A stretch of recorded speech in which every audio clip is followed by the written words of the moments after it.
My name is Joanna Paulstone, and my husband and I bought a home here in Hidden Springs 2 years ago.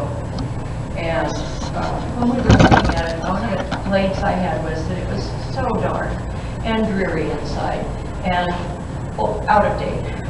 So the sales rep told us there's 2 guys in this park that just can do wonders with these homes. And that was what it took for us to buy. And we met Bob and Boyd. As time went by and they worked and spent more time in our house, we came to be good friends. It didn't take me long to learn what a generous and giving person Boyd was. I soon learned that I had to be really careful when he was working on a project in our house. One of the days he was painting, I said something to Paul about, gee, we really need to get those curtain rods up so I can get my toppers on the windows and make it look more homey in here. And the next thing I knew, Boyd had stopped the job he was being paid for to do a favor for me and put up the curtain rods. After this had happened a couple of times, I was really careful what I said, because that was so typical of Boyd, to just give of his time freely and happily. When Boyd said that he'd be at your house, he was there unless there was some kind of emergency in the park, and then he was always off to help somebody who needed it. You could depend on him to be there anytime you needed him. Now, about his skills for fixing things. We've noticed an odd sound in the plumbing near the swamp cooler in our bedroom, spare bedroom, and asked him if he'd take a look at it. Then we told him that we had reservations to go to a movie and out to dinner, and so just lock up when he was finished.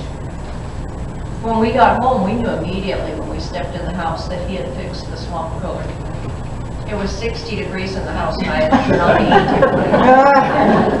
eaten. Boyd was generous and kind. He didn't leave the house after a day's work without giving me a hug.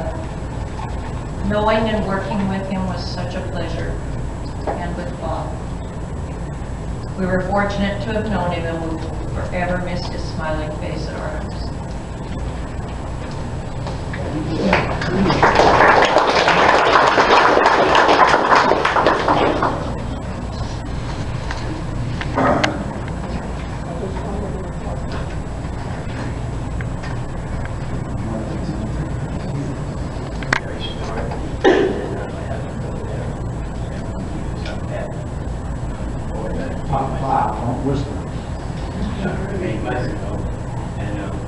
He always liked that bridge. He had a lot of keys all the time.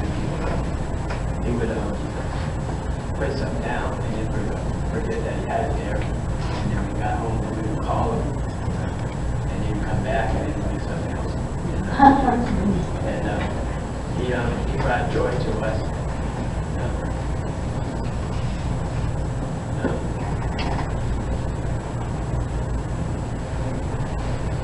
He was like a lot, brother. Yeah.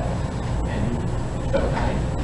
And he was really nice with our family. They were like a brother that just met. And he had so much. You caught him. You never did watch him. Just talk.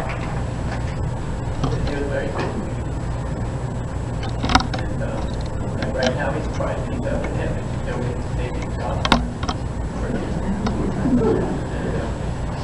That's the way he is. I'm wearing his clothes right now. And it's just very nice to us. I mean, I've never had something like that other than my husband. You know, it's always enough to have friends.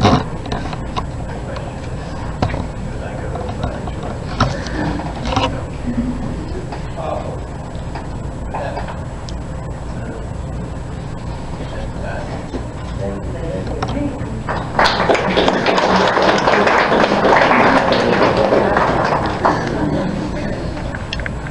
Kind of feelings and a lot of really memories, and that little boy zipping around with his toys was just really unreal.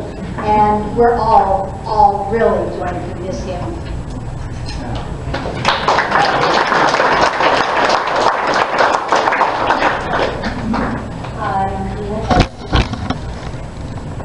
We love boys. We want our boys to enjoy our present, but he's with us today. You can see him here. I wanted to share a story when our daughter came to see us 2 years ago. Her iPod went crazy and she had no music. Boyd was doing something other than, and he generously took her iPod. He asked her to type music and he did that all night. He copied music. And she is with us today in her heart because she really does it. She said, thank you again, Bob. You guys really did work that. We're busy.